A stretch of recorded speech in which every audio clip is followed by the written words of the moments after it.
Howdy guys, welcome back to another episode of Boco's Diesel Garage. Today I am working on my 82 300 SD that's behind me here. I'll put the link in the description. In my first video I bought this car for $500 in non-running condition. I was able to get it running again and drove it in the shop, but it's gonna need a lot of work to be a reliable daily driver again. So I'm gonna get started on it right now, and I'll show you guys here what I'm working on today. So here we are. Yesterday I drove it into the shop. I did a lot of cleaning. I took some video of it, but then some of it wouldn't save because my phone was out of space, so I lost a whole bunch of it. But basically I cleaned the interior, cleaned all the carpets. It's looking a whole lot better right now. It's not focusing for some reason. But yeah, the car is starting to look a lot better, a lot cleaner. I did unfortunately find some rust in the trunk here. It's a little dark. I'm not sure you can see it, so I'm gonna try and fix that. Other than that, this car is pretty clean. The interior was really dirty, but after cleaning it, this car is coming out real well. Besides the trunk, I haven't really found any other rust spots yet. What I'm gonna do next is open up these drains that are behind here and make sure they are completely clean. Thankfully there were no water leaks inside the car. Often you'll get some water leaks when you take out the carpets. There can be water building up there if those drains get clogged, but thankfully that's not the case with this one. I just looked underneath the car, and I'll show you guys in a little bit, and it is leaking a lot of oil, and I think one of the culprits might be this little cable right there. You see around right in the corner there, this other line has been rubbing up against it. I think it might be leaking oil from right there, so I'm gonna take the air cleaner off again so I get some more room and try and replace that line. Okay, you can actually see where the oil is leaking from right now. It's not that line, even though it is ruptured or almost ruptured on that side back there, but there's lots of oil building up right in here, and now it's leaking out at the bottom, and you can see it going down right there and into the bottom and then drop on the ground. So that's all because of the excessive blow by that comes through the crankcase breather hose that connects to here, ends up going down there, and it goes down to your turbo, which is not good. You get lots of oil in the turbo, and then your turbo won't last very long. That's all the oil building up in there, and it attracts dirt and anything else that might get in there. So yeah, we'll yet have to see if this engine is safable with all the blow-by that it has, and yeah, we'll see. I'll tear into it some more. I'm gonna give it a valve adjustment and do a diesel purge and see if it gets any better. But I think though, since the whole underside of this engine is covered in oil, I'm thinking the reason it died is probably because it was ran low on oil. So there could be other damage to the engine as well. So yeah, well, we'll have to see. I can test the compression and everything and find out how the health of this engine is. But it's not looking too good. So I'll keep working on it, and we'll see how it turns out. I've been working on trying to get the starter out. It is really tight underneath there to get those bolts out. I could only move my ratchet with just the right extension on it. I could move it one click at a time, and there's two really long bolts you have to get out, so it literally took forever trying to get it out one click at a time. You can see the starter right there. You can see the opening where it came out, so it's loose now, but I don't know how to get it out because there's no room to get it through. On the bottom there's so much stuff in the way, and up here the only thing I can think of to get it out from the top is having to take the whole turbo off. So I don't know if I can, maybe I can wiggle it just right, and there's like a small opening down there, but I don't know if I can get it out without taking the whole turbo off. So I'll give it a few more tries, but dang, those things are a real pain to get out. Just so hard to get to. And even now that it's loose, I still don't know if I can actually get it to come out without taking the turbo off at least. Well, I'll give it another try. I'll let you guys know. Well, as you can see here, I got the exhaust downpipe removed, hoping that would give me enough clearance to get the darn starter out, but there's still not enough clearance to get it out.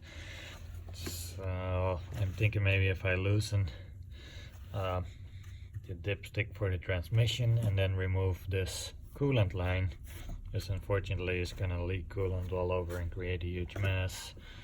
But if I remove both of those, I think I can probably get it out of there without having to remove the turbo completely.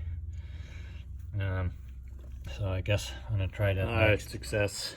I removed this coolant line, or removed the brackets, loosen those so I could get it out of the way just like this. Actually, I didn't even have to loosen up that transmission dipstick, just this coolant line that's for the heater inside, and then there is finally enough room right here to get it out. So I guess that's what you have to do to replace the starter on here. You gotta remove that coolant line and then take off the exhaust downpipe, and then you can remove it from the top. There's no way to get it out from the bottom. I tried for good 30 minutes every possible position to get it out from down below, but not enough room. So here it is, completely covered in oil.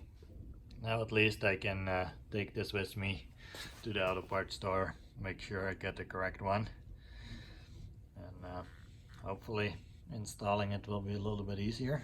At least it'll be a lot faster because I know what I'm doing now. Alright, so what I'm gonna do next is do a valve adjustment. So I'm gonna have to take the valve cover off and just took some pictures to make sure I know exactly how everything here is hooked up. What I do is I'll spray some WD-40 in all these ones I have to pop off, and then you could use a regular screwdriver, but what I found out works real well is this is like a trim piece removal tool, but it works really well to get behind here too. There you go, and just take them all off like that. It's pretty easy. So we got a valve cover removed. First thing I checked here is to see how tight the chain is. It's nice and tight.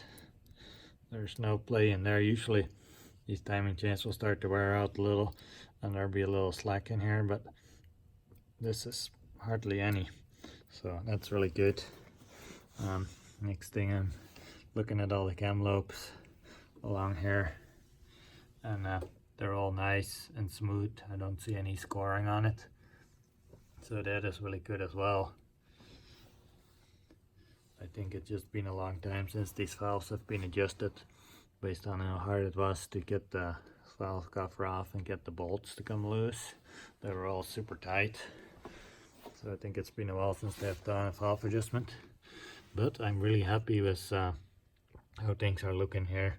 It's a little dark, so I'm not sure how well you can see it, but that looks pretty clean. Chain looks in good condition. So hopefully with the valve adjustment and a diesel purge, this engine is gonna be a lot better again. But we'll see. I'm curious to see if the valves are off by a lot or if they're pretty much within spec. They're almost always off when I've done this, so we'll see. Alright, I just completed the valve adjustment on this car. All of the valves were tight. Some were real tight, others were just a little bit tight, but they were all tight, so I'm thinking this valve adjustment is going to make a big difference. But overall I'm really happy. It looks really clean. I didn't discover anything bad in here. It all looks pretty good. No worn cam lobes or anything. The only small issue is this very first locking nut. You have the bigger one on top is the one you make the adjustment with, and then the bottom one is the locking nut to hold it in place. That locking nut on the bottom is a little bit worn down. It's getting rounded off a little, so it was really hard. I probably spent like 30 minutes trying to get this first valve adjusted, and then it only took like a minute or two for the rest of them, for each, of course. So but I got it done eventually.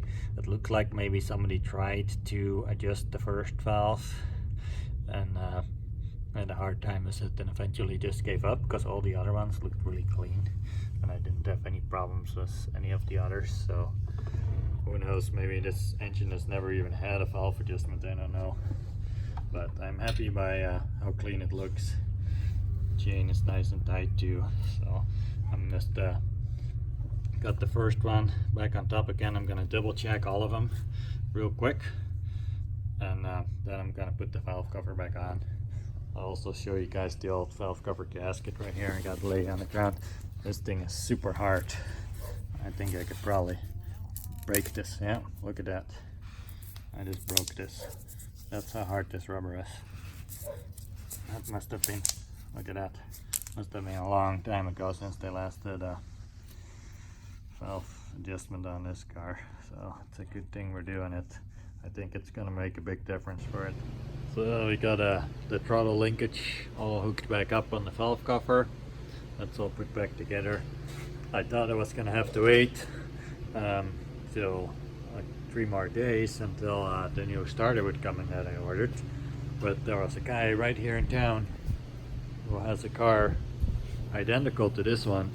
It's also an 82. It's the same color, looks exactly like this one, except it doesn't have an engine in it anymore. He's using it to put it in a Toyota truck, but he wants to sell the car to me for pretty cheap, so I'll probably be picking that car up pretty soon.